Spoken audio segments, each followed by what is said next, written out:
말씀 함께 나눌 텐데요. 말씀의 제목은 운명을 바꾸어내는 찬양대라는 제목을 가지고 하나님 말씀 함께 나누겠습니다. 오늘은 예루살렘 찬양대의 찬양 헌신 예배로 하나님 앞에 예배하고 있습니다. 가만히 묵상해 봤어요. 그리스도인의 생활 속에서 찬송과 기도가 없다면 어떻게 되는 것일까 하는 생각을 해봅니다. 그리스도인의 삶 속에 찬송과 기도가 없다면 답은 자명하죠.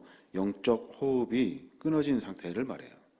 그럼 결국에는 죽음의 길을 걷게 되는 거죠.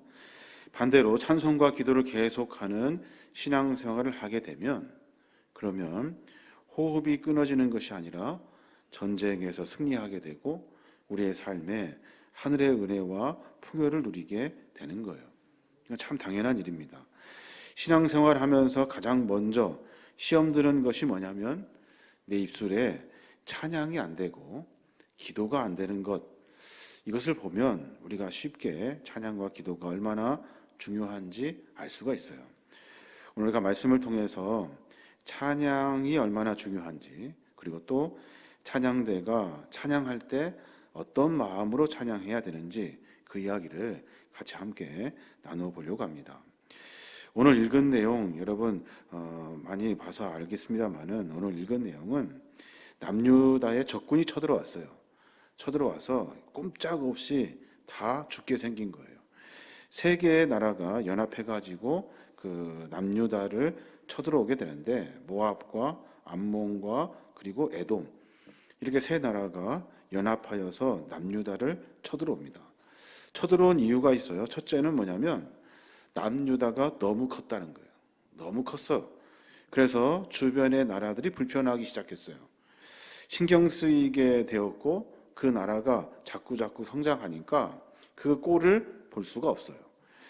그리고 또 하나는 무역이 점점점 확대되어 가고 있는 남유다를 우리가 견딜 수가 없었던 거죠.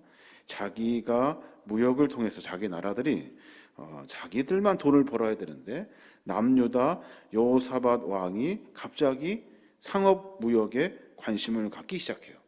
그러면서 주변 나라들과 그 무역 상권을 놓고 싸울 수밖에 없었던 거예요. 그래서 세 개 나라 모압, 암몬, 에돔 이 세 나라가 남유다를 쳐들어가기로 작정하고 연합군을 구성하게 됩니다. 역대하 20장 3절에 보면 그래요. 여호사밧이 두려워하여 여호와께로 낯을 향하여 간구하고 온 유다 백성에게 금식하라 공포하며 그래요. 그러니까 모두가 다 함께 전쟁의 위기 속에 빠져드는 그 순간 여호사밧은 두려웠다는 거예요. 이러다가 우리 다 죽겠구나. 그래서 그가 여호와께로 얼굴을 향하고 간구하고 백성들에게는 금식을 선포했다는 거예요. 굉장히 위급한 상황이에요. 이제 다 죽게 생겼어요. 모압 자손과 암몬, 에돔 자손의 그 연합으로 말미암아 남유다가 침공당하게 되고 그 일로 하여금 꼼짝없이 다 죽게 된 거예요. 그때 모두가 다 함께 금식을 참여합니다. 금식에 함께 참여하고 함께 기도하게 돼요. 그런데 모두가 다 금식하고 기도하는 중에 레위 사람 한 사람에게 하나님의 영이 그에게 임하게 돼요. 그가 누구냐면 야하시엘이라는 사람이에요. 야하시엘이라는 사람에게 하나님의 영이 임하여서 하나님이 그 전쟁을 어떻게 하실지에 대한 선포를 하게 하셔요. 15절에 보면 그 내용이 기록되어져 있는데 현대어 성경으로 보면 그래요. 그러자 야하시엘이 이렇게 외쳤다.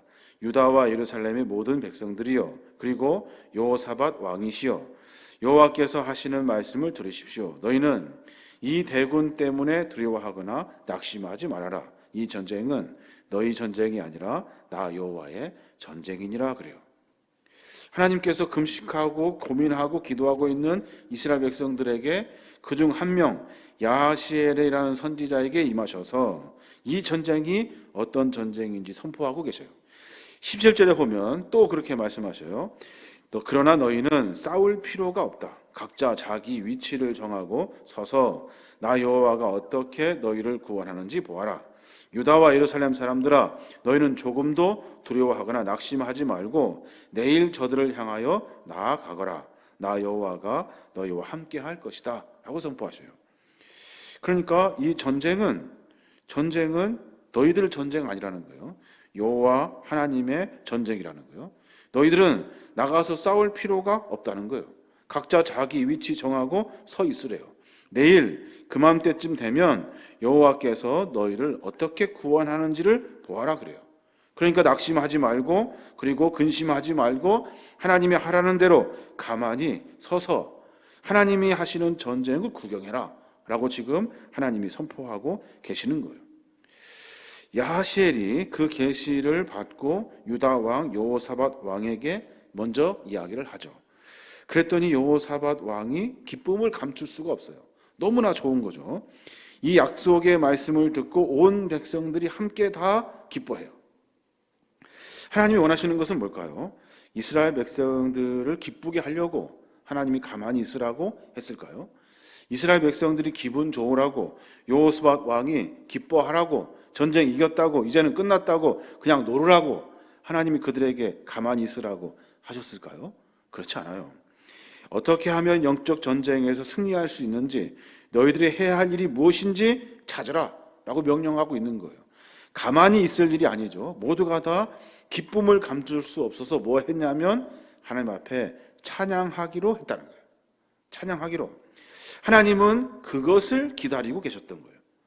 하나님은 이스라엘 백성들에게 그냥 가만히 있어라가 아니라 너희들이 뭘 할지 결정하는 그 결정의 첫 번째, 하나님 앞에 찬양하는 것을 먼저 하여라 라고 선포하고 있는 거예요. 그들이 한 일이 뭐냐면 19절에 보면 그때 고앗 자손과 고라 자손의 레위 사람들은 일어서서 큰 소리로 이스라엘 하나님 여호와를 찬양하였다 그래요. 모두가 함께, 고앗 자손과 레위 자손들은 성전에서 일하는 많은 사람들이죠. 그 사람들이 다 같이 큰 소리로 여호와 하나님을 찬양했다는 거예요. 하나님이 그 찬양을 받으시고 그 전쟁을 이끌어가고 계시다는 거예요. 여기서 고앗 자손 레위 사람들이 일어나서 큰 소리로 찬양을 부르니, 다시 말해서 전쟁의 어려움 속에 두려움이 사라져버리고 찬양 대원들의 헌신하는 마음으로 말미암아 하나님을 찬양하니 하나님이 그 전쟁을 붙들어 주시더라는 거예요. 우리에게 여러 영적인 어려움들이 있습니다. 견딜 수 없을 만큼 많은 시련들이 있어요. 그때마다 기도하죠. 기도하면 얻는 답이 뭐예요? 뭘 해라, 뭘 이렇게 해라, 이렇게 해라, 저렇게 해라. 하나님 말씀하지 않으셔요. 그냥 아무 말씀하지 않으시죠. 그런데 가만히 생각하면 생각할수록 이 모든 일은 하나님이 하시는 일이에요. 내가 뭘 어떻게 할 수 있는 일이 없어요. 그러면 생각하면 생각할수록 하나님이 이 일을 하실 것을 기대하면 내가 무슨 삶의 모습으로 바뀌어지냐면 하나님을 찬양할 수밖에 없는 것으로 바뀌어져요. 어렵고 힘든 시련이 있을 때마다 우리는 그래서 기도하고 찬송하는 것을 멈춰서는 안 되는 거예요. 내가 아무리 머리를 쓰고 별짓을 다 해도 나에게 맞닥뜨려지는 모든 문제는 더 심해지고 더 많이 커지고, 그리고 그 문제를 해결할 수 있는 힘이 나에게는 없어요. 하나님 어쩌면 좋습니까? 가만히 기도하면 하나님이 하실 일들이 기대가 되고 그 기대로 말미암아 감사가 넘치고 그 감사는 곧 나로 하여금 찬송이 넘치게 한다는 거예요. 오늘 본문의 전후 맥락을 잘 보면 여호사밧과 백성들이 기도와 찬송으로 말미암아 암몬, 모압, 에돔의 연합군을 무찌르고 죽음의 무덤이 되어 아골 골짜기가 될 뻔했던 그 골짜기가 생명의 승리의 골짜기로 바뀌어졌다는 것을 본문을 통해 알 수가 있어요. 모두가 신이 나서 하나님이 하시는 일들을 기대했다는 거예요. 우리 교회 예루살렘 찬양대, 여러 찬양대가 있는데 이 위대한 역사를 분명히 알고 우리가 그 주인공이 되어야 하는 거예요. 먼저 알고 하나님을 찬송하고 감사하는 것을 열심히 해야 되는 거예요. 열심히 이 찬송과 감사와 기도가 식어지지 않도록 늘 몸부림쳐야 하는 거예요. 고민하고 또 고민하고 문제를 앞에 놓고 고민해도 그 문제는 해결되지 않아요. 해결됐다 하여도 다시 문제를 만나게 되고 그 문제는 내 삶에 계속 반복될 거예요. 어떻게 해야 돼요? 하나님께 맡기고 하나님을 찬송하고 감사하고 기도하는 것이 우리의 삶의 큰 숙제로, 이것을 내가 해야 할 사역으로 알고 감당해야 하는 거예요. 그래서 찬양대의 찬송이 살아있으면 찬양대로 함께 섬기며 그들이 하나님을 찬송하는 모습이 삶의 모습으로 하나님께 영광 돌리는 모습으로 찬송하면 교회는 살아나게 되어 있어요. 이게 가장 중요하죠. 모두가 다 함께 하나님을 향한 마음으로 찬송하면 교회는 살아납니다. 오늘 본문 말씀 통해 가만히 보면 찬송을 통해서 역사적 승리 사건을 기록하고 있어요. 포인트가 어디에 있습니까? 찬양대에 있어요. 찬양대가 찬양했더니 고핫 자손과 그리고 그 레위 사람들이 함께 모여 찬양대를 만들고 그들이 찬양했더니 이스라엘 백성들이 살게 되더라는 거예요. 그래서 찬양하는 사람들이 전쟁의 맨 앞에 서는 거예요. 찬양하는 사람들이 전쟁의 맨 앞에 서서 그 전쟁을 이끌어가는 거예요. 조금 더 내용을 보면 어려움을 당하여 합심하여 기도하고 금식하고 있을 때 여호사밧 왕이 유다 백성들에게 선포해요. 야하시엘 선지자의 말씀을 통해서 모두가 다 전쟁 준비가 아니라 하나님께 감사하며 찬송하자고 이야기해요. 우리하고 좀 뭔가 다르지 않습니까? 그래서 모두가 함께 열심히 찬양해요. 찬양, 지금 찬양할 때 아니잖아요. 칼 들고 방패 들고 창 들고 앞에 서서 전략 짜야 될 그 시기에 왜 우리는 바보같이 멍청하게 찬양하고 있어야 하는가? 속 시끄럽고 머리가 복잡하고 마음과 삶 가운데 문제투성이인 내 삶 속에서 내가 해결하려고 1부터 10까지 순서정에 가야 되는데, 그런데 하나님은 그것이 아니라 찬양하라고 말씀하고 계시는 거예요. 찬양하는 사람들이 큰 소리로 찬양합니다. 역대하 20장 19절에 보면 그핫 자손과 고라 자손에게 속한 레위 사람들은 서서 심히 큰 소리로 이스라엘 하나님 여호와를 찬송하니라 그래요. 그러니까 속 시끄러울 때, 머리 복잡할 때 뭐 해야 돼요? 큰 소리로 찬양해야 돼요. 그래야 전쟁을 이길 수 있고 문제는 해결될 수 있는 거예요. 여러 가지 일들로 고민이 되어서 찬양을 트는데 평상시의 볼륨보다는 조금 더 높게, 평상시에 우울했던 마음들, 답답했던 마음들 들었던 찬양보다는 하나님께 영광 돌리는 찬양으로, 그리고 삶 속에서 늘 복잡하고 머리 아플 때 클래식 듣고 잔잔한 음악 듣고 했던 것들이 아니라 하나님을 마음껏 찬양하며 소리 지르며 박수치고 찬양할 수 있는 곡들로 우리의 삶을 선택할 수 있어야 하는 거예요. 근데 이 선택이요, 쉽지가 않아요.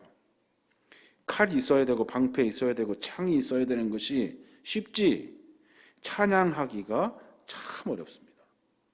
그 찬양은 우리를 승리로 바꾸어 내어요. 어떻게든지 찬양의 자리에 서야 하는 거예요. 속 시끄러울 때는 찬양하셔야 돼요. 그래야 하나님의 승리를 만나게 되는 거예요. 마틴 루터는 찬양을 뭐라고 설명하냐면 제2의 설교라 그래요. 제2의 설교. 루터의 말을 인용하자면 교회 성장에 있어서 두 가지 중요한 요소가 있대요.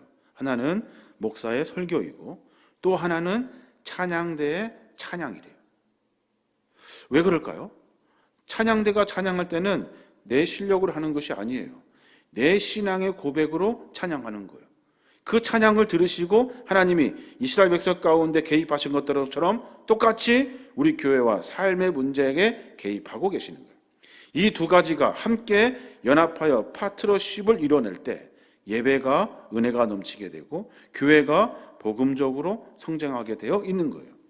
찬양은 분위기를 격상시키고 마음을 고양시키고 설교의 메시지를 명확하게 하고 감동을 진작시키고 좋은 지휘자, 반주자, 관여라, 찬양대 모두가 다 함께 합심하여 하나님을 고백할 때 그때 하나님의 은혜로 말미암아 온 교회가 부흥의 은혜, 은혜의 충만함을 받게 되는 거예요.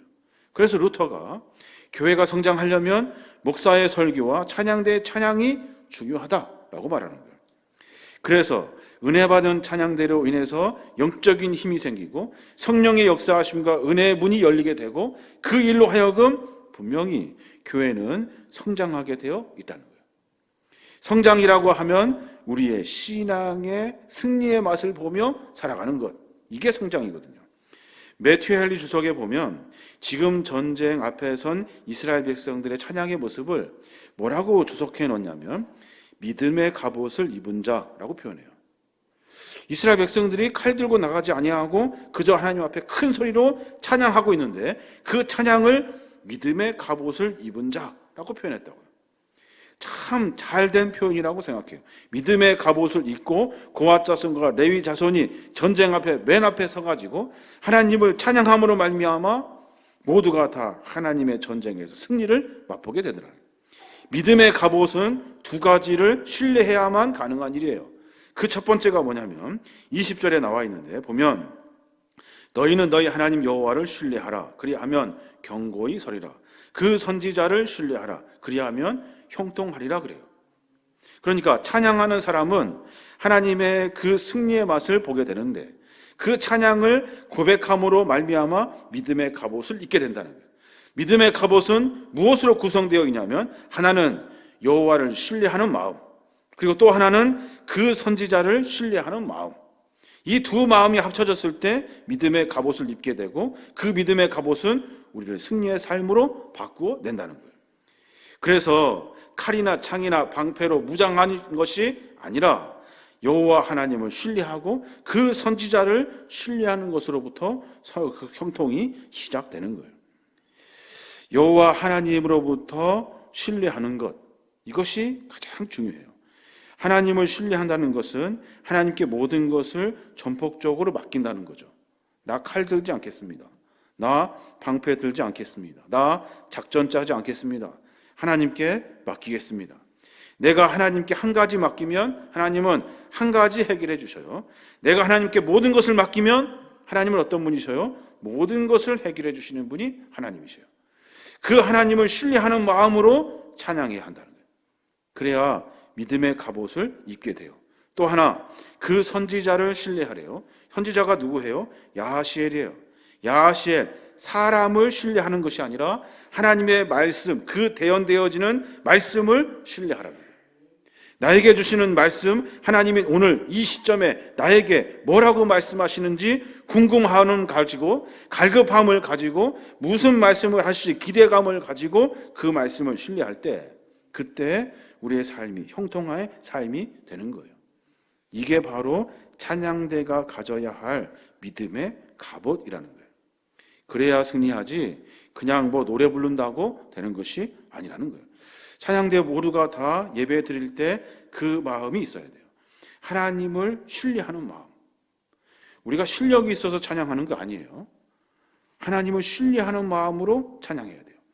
우리가 찬양이 우리의 고백이 되어야 되고 이 고백이 여호와 하나님을 신뢰하는 것으로부터 고백이 나와야 되고 선지자의 말씀을 의지하고 그리고 그 말씀에 신뢰를 받으려고 내가 매 순간마다 그 말씀에 갈급함으로 살 때 하나님은 우리에게 은혜를 베풀어 주신다는 거예요.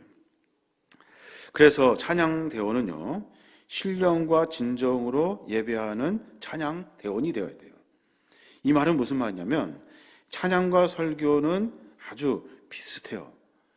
찬양과 설교는 실력으로 하는 것이 아니에요. 여러분 잘 아셔야 돼요. 실력이 아니에요. 뭐로 합니까? 찬양과 설교는 영감으로 합니다. 영감으로. 내가 하나님을 고백하는 영감이 나에게 있어야 되고 그 고백을 가지고 그 영감을 가지고 하나님을 찬양해야 돼요. 설교도 마찬가지예요. 설교도 실력으로 하는 것이 아니에요. 공부 많이 했다고 물론 좋은 글도 좋은 말도 할 수 있겠습니다만은 설교도 영감으로 하는 거예요. 영감으로. 나에게 주신 감동으로 하나님이 나를 통해 말씀하시고자 하시는 감동으로 그 영감으로 영적인 하나님의 민감함으로 설포하는 거예요. 찬양도 마찬가지. 그래서 루터는 찬양과 설교를 동급으로 보고 있다.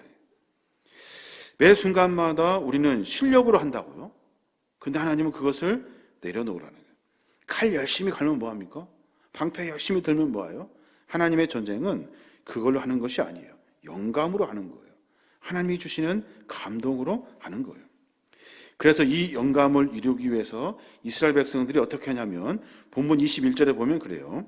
백성으로 더불어 의논하고 노래하는 자를 택하여 거룩한 예복을 입히고 군대 앞에 행하며 여호와를 찬송하여 이르기를 여호와께 감사하세 그 자비하심이 영원하도다 하게 하였더니 그래요. 이 영감을 이루기 위해서 그들이 한 일이 뭐냐면 백성들과 의논해서 노래하는 자들을 택했다는 거예요. 이 사람 영감이 있는 사람이야, 신앙이 있는 사람이야, 믿음이 있는 사람이야 불렀다는 거예요. 그리고 그들에게 예복을 입혔다는 거예요. 그리고 그들로 하여금 최전선 앞에 서게 했다는 거예요. 제일 어렵고 힘들고 복잡한 문제를 그들에게 다 맡긴 거예요. 찬양할 때 어떻게 해야 돼요? 악보 보고 줄줄줄 찬양하는 것이 아니에요. 내가 지금 교회를 위해서, 내가 지금 가정을 위해서 온 성도들의 삶의 모습을 통해서 내가 그들을 기도하는 마음으로 내가 찬양할 때 그때 하나님의 은혜가 넘치는 거예요. 설교도 마찬가지예요. 그냥 줄줄줄 했던 것 하고 그리고 순서 맞춰서 줄줄줄 하는 것이 아니에요. 이번 주 한 주간 고민하고 또 고민해서 나에게 주시는 하나님의 말씀을 알고 깨달아서 그 말씀에 영감으로 하는 거예요. 찬양도 마찬가지예요. 곡조의 가사가 기도의 가사잖아요. 그 기도의 가사처럼 온 성도들이 그리 되기를 원하는 마음으로 찬양해야 한다는 거예요.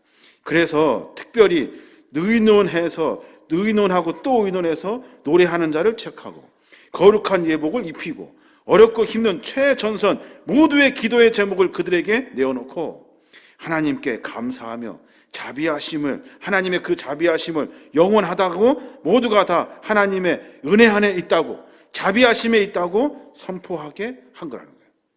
그러니까 그들이 전쟁에서 이길 수 있게 되는 거예요. 찬양대회의 모습과 찬양의 내용이 모두가 다 기록되어져 있죠. 그 기록 모두가 다 하나님 앞에 이스라엘 백성들이 어떻게 살아야 하는지에 대한 내용을 담고 있다고요. 22절에 보면 그 노래와 찬송이 시작될 때 여호와께서 복병을 두어 유다를 치러 온 암몬 자손과 모압과 세일산 주민들을 치게 하심으로 그들이 패하였으니 그래요. 그 노래와 찬송이 시작될 때, 선포될 때, 계속될 때 여호와 하나님이 복병을 두었다는 거예요.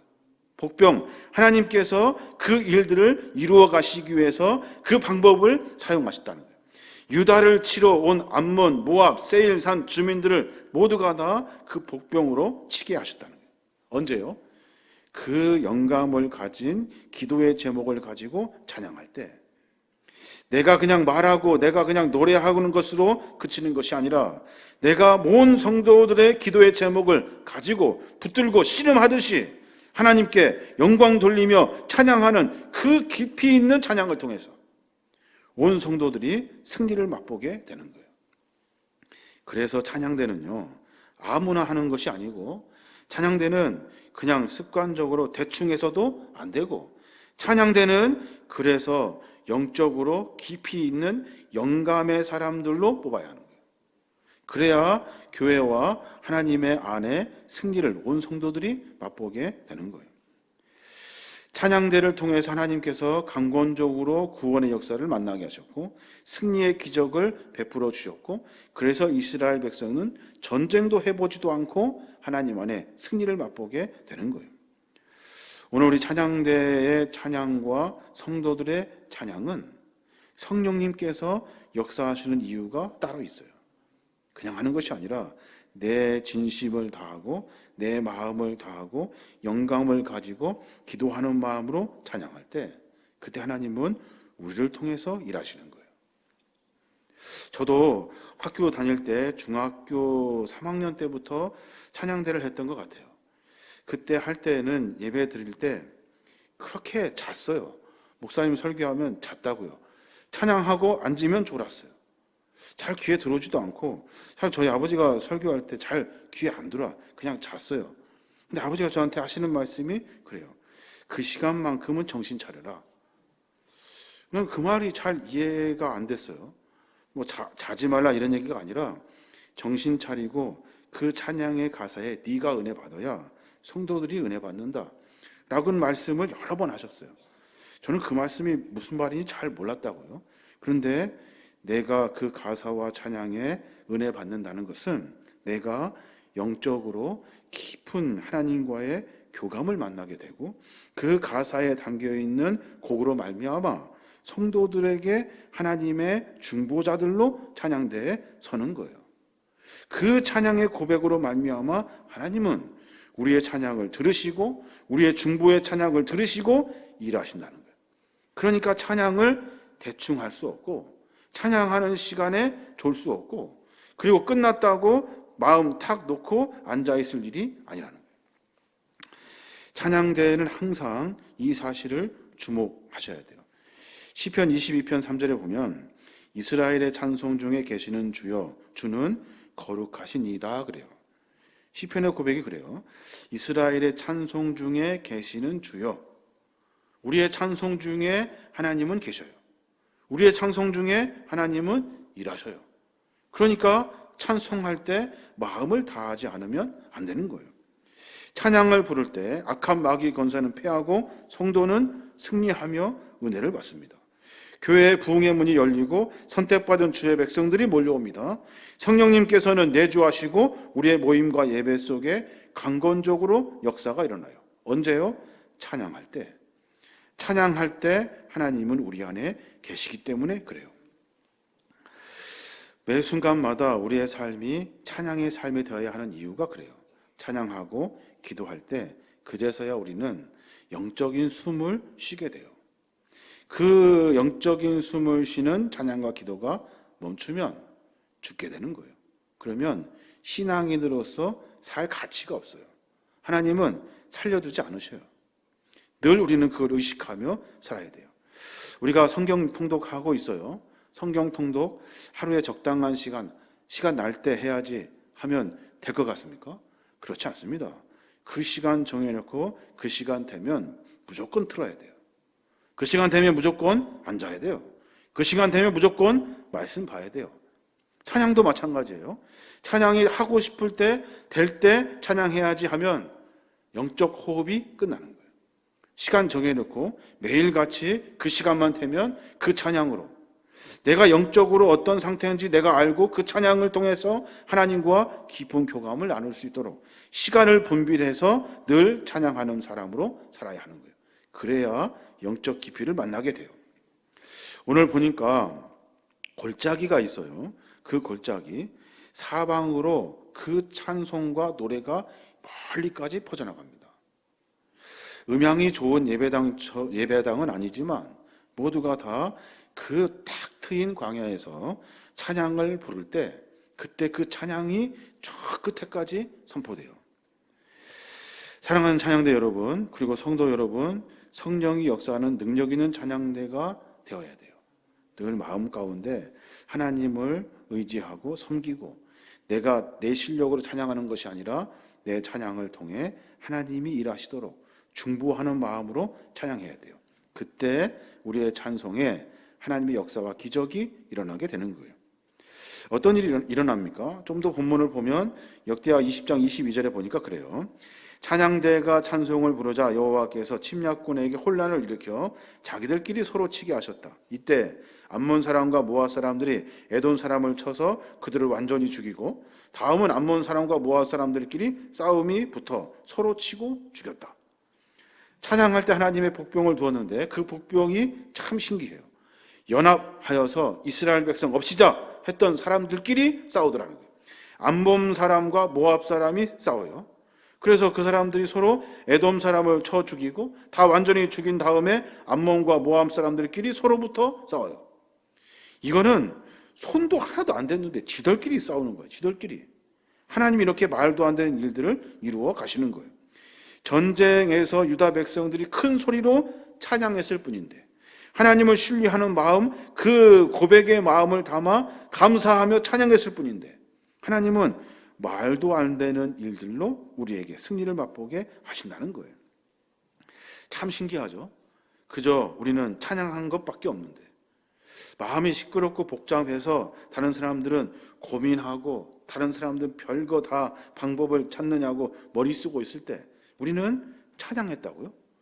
그때 하나님이 엉뚱한 방법으로, 생각하지도 못한 방법으로 우리의 문제를 해결해 주시더라고요. 그래서 시편 22편 3절에 보면 이스라엘의 찬송 중에 거하시는 주여, 주는 거룩하시니이다 그래요. 고백이 그래요. 이스라엘 찬송 중에 거하시는 주님, 당신은 거룩하십니다. 왜요? 하나님은 우리의 찬송 중에 일하시는 분이라는 거예요. 세상 살다 보면 유리한 조건 가졌다고 해서 성공하는 것 아닙니다. 서툰다고 해서, 그리고 서둔다고 해서 먼저 되는 것이 아니에요. 서툴다고 어리석다고 사람들이 손가락질하는 것으로부터 우리가 뒤처지는 것이 아니에요. 신앙은 그래요. 군사력이나 전략 면에서 유다 나라가 연합군을 이길 수 없어요. 근데 그들이 할 수 있는 것, 찬양하니까 유다가 이기더라는 거예요. 그 원인이 어디에 있어요? 하나님을 찬양하는 백성들의 편은 하나님이시기 때문에 그래요. 하나님을 찬양하는 백성들의 편이 하나님이에요. 사람은 노력함으로 성공하는 경우가 있지만 노력한다고 다 성공하는 것은 아니에요. 그러니까 우리는 찬양함으로 하나님이 일하심을 기대해야 돼요. 다윗이 왕이 됩니다. 그리고 나서 그가 한 일들 중에 가장 큰 일을 꼽으라면 한 가지가 있는데, 그 한 가지가 뭐냐면 하나님을 찬양하는데 힘을 기울였다는 거예요. 역대상 23장 5절에 보면 4,000명은 문지기요 4,000명은 그가 여호와께 찬송을 드리기 위하여 만든 악기로 찬송하는 자들이라 그래요. 4,000명은 문지기로 뽑았어요. 그리고 그 수와 똑같은 4,000명을 여호와께 찬양 드리기 위해서 뽑았대요. 역대상 25장 7절에 보면 저희와 모든 형제 곧 여호와 찬송하기를 배워 익숙한 자의 수요가 288명이라 그래요. 뽑아가지고 찬송을 하게 하고 배워서 익숙한 자들, 아주 탁월하게 잘하는 사람이 288명을 세웠다는 거예요. 솔로몬도 마찬가지예요. 역대 5장 12절에 보면 솔로몬도 노래하는 레위 사람 아삽과 헤만과 요두둔과 그 아들들과 형제들이 다 세마포를 입고 단 동네에 서서 재금과 비파와 수금을 잡고 또 나팔 부는 제사장 120인과 함께 서 있다가 그래요. 모두가 다 뭐 했어요? 하나님 앞에 찬양하는 사람들이에요. 다 뽑아가지고 다 재금 주고 비파 주고 수금을 잡게 하고 나팔 불게 해가지고 하나님을 찬양하게 했다는 거예요. 승리하는 교회, 부흥하는 교회는 찬양이 살아있습니다. 부흥하는 교회는 찬송이 살아있어요. 힘이 있다고요.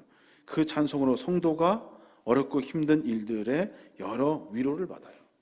하나님의 은혜를 만나요. 이게 바로 우리의 찬양의 힘인 거예요. 찬양대 헌신 예배를 통해서 우리가 이 사실을 깊이 알아야 하는 겁니다. 그래서 쉽게 할 수 있는 일이 아니고, 그리고 그냥 하찮게 여길 일이 아니라는 거예요. 찬송으로요, 죽음의 자리가 축복의 자리로 바뀌어요. 아까 제가 말씀드렸는 그 골짜기, 그 브라가 골짜기라고 하고 또 여러 이름들이 있는데 그 골짜기 사진을 찾아봤어요. 그랬더니 이 골짜기에서 이스라엘 백성들이 찬양했다는 거예요. 그러니 어떻게 돼요?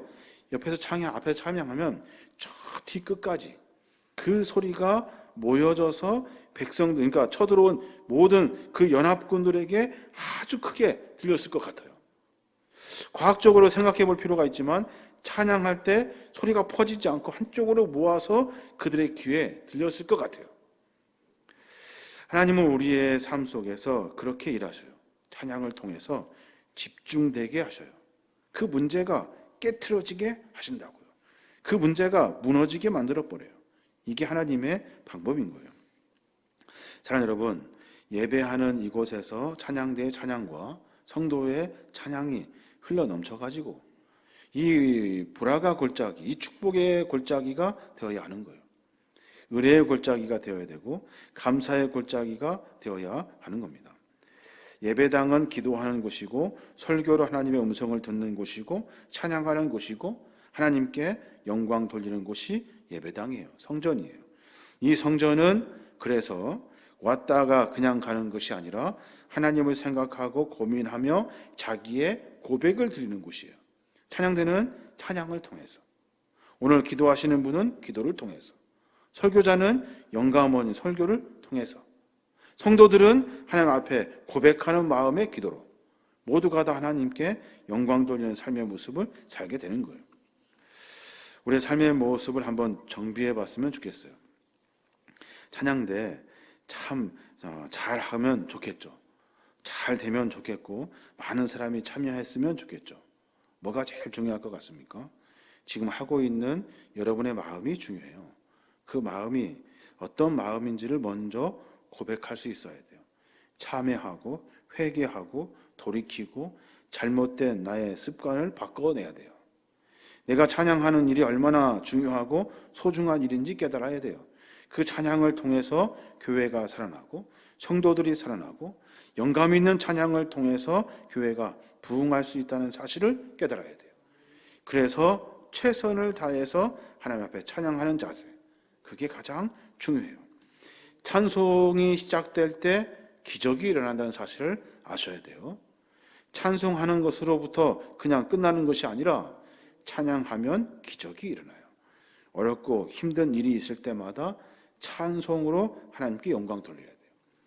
또 말씀드립니다만 마음이 시끄럽고 머리가 복잡할 때 앉아서 쭈그려 앉아 고민하는 것이 아니에요. 찬송을 통해서 그 문제를 돌파해야 돼요. 이게 우리가 해야 할 일이에요. 찬양대는 교회의 중진들이죠. 사실은 교회에 여러 일들을 하시는 분들이에요. 교회의 기도 제목을 다 아시는 분들이에요. 내가 시간 돼서 찬양할 일이 아니에요. 내가 그 기도 제목 가지고 하나님 앞에 찬양할 일이지 내가 시간 돼서 찬양하지 하는 것이 아니라고요. 중보하는 마음으로 찬양해야 그 찬양을 통해서 기적이 일어나는 거예요.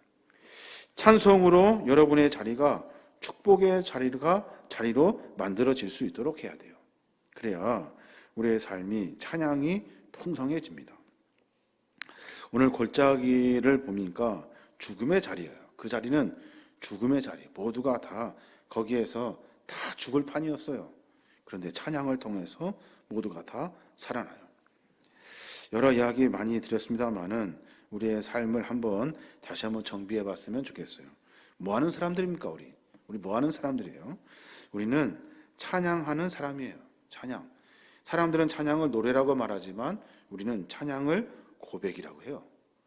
사람들은 우리의 찬양을 듣고 잘하는지 못하는지를 보지만 우리는 하나님의 영광을 위해서 찬양하기에 잘하고 못하는 것이 아니라 하나님과의 깊은 교감, 영감을 생각해요. 그러니까 내 찬양은 실력으로 하는 것이 아니라 하나님과 깊은 교제로 만들어 가는 겁니다. 이 사실을 분명히 알고 우리의 삶의 모습을 바꿔야 될 줄로 믿습니다. 우리 예루살렘 찬양대가 찬양하면서 참 그 찬양을 들으면 은혜가 돼요. 은혜가 돼요. 눈물이 날 때가 있어요. 그 고민하고 그리고 생각했던 많은 부분이 찬양을 통해서 고백되어질 때 그것이 만났을 때 온 성도들이 찬양만 들어도 은혜가 넘치는 거예요. 그것이 바로 찬양이라고요. 그래서 그 찬양은 힘이 있는 거예요. 찬양과 설교가 같다는 루터의 말. 저는 그 말에 참 동의를 해요. 설교가 더 좋은 것 같죠? 더 높은 것 같고 대단한 것 같죠? 그렇지 않다는 거예요. 모두가 다 하나님의 영광으로 이루어지기 때문에 그렇대요. 여러 가지를 한번 정리해서 말씀드렸습니다. 우리의 삶의 모습, 찬양하는 사람이라는 것을 분명히 알고 우리의 삶을 다시 한번 정비해 봤으면 좋겠습니다. 특별히 우리 찬양대원들 성실하지 못한 부분이 있으면 성실로 바꿔내시고 기도가 약한 부분이 있으면 기도를 채워내시고 그리고 또 삶 속에서 하나님과 깊은 교감 없이 찬양하는 불성실함이 있었다면 교감으로 말미암아 여러분의 찬양이 기적이 일어나도록 여러분의 삶을 정비해야 될 줄로 믿습니다. 앞으로 많은 찬양을 통해서 성도들에게 은혜가 되고 찬양을 통해 성도들이 살아나고 찬양을 통해 교회가 부흥하고 찬양을 통해서 기도의 응답을 받고 온 성도들이 찬양을 기대함으로 말미암아 하나님을 기대하는 마음이 차고 넘치는 우리 찬양대원, 우리 온 교회 성도들 되시길 주님의 이름으로 축원합니다.